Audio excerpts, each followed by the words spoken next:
میت کا چہرہ بگڑ جانا یا میت کا جسم خراب ہو جانا یہ اس کی نیکی اور بدی کا فیصلہ نہیں کرتا۔ مثال کے طور پر سٹالن، ماؤ، جنہوں نے کروڑوں لوگوں کا ایک طرح سے قتل کیا یا اس کے وہ ذمہ دار ہیں، ان کے جسم جو ہیں وہ آپ وفات کے 2-3 دن بعد ان کی تصویریں مل جاتی ہیں، وہ دیکھیں تو وہ بالکل ٹھیک تھے۔ اسی طرح سب سے بڑی مثال یہ ہے کہ فرعونوں کے جسم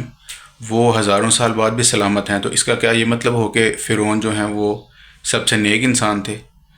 تو یہ صرف کچھ مثالیں ہیں یہ چیز سمجھانے کے لیے کہ میت کا جسم بگڑ جانا یا نہ بگڑنا یہ نیچرل چیزیں ہیں۔ کچھ میتوں کا جسم اس لیے نہیں بگڑتا کہ مثال کے طور پر اگر آپ کسی کے آرگنز نکال لیں گے، کسی کی چمڑی خشک ہو گئی، کوئی صحرائی ماحول میں دب گیا، کوئی برف میں دب گیا، تو اس وجہ سے، اور اس کے علاوہ اور بہت سے فیکٹرز ہوتے ہیں، کسی خاص وجہ سے اس کے جسم کی نمی اڑ گئی، تو اس طرح کے بہت سے فیکٹرز ہوتے ہیں جس کی وجہ سے لوگوں کا جسم جو ہے وہ صحیح سلامت بھی رہ جاتا ہے۔ لیکن اسی طرح بہت سے فیکٹرز ہوتے ہیں کہ کوئی مرطوب موسم میں فوت ہو گیا، گرمی میں فوت ہو گیا، کسی کو کوئی زخم لگا ہوا تھا، کسی کو کوئی ایسی بیماری تھی، انفیکشن تھا، تو اس کا جسم جلدی خراب ہوگا۔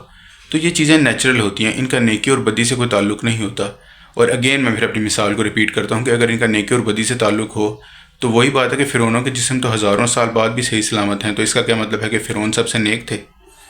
شکریہ۔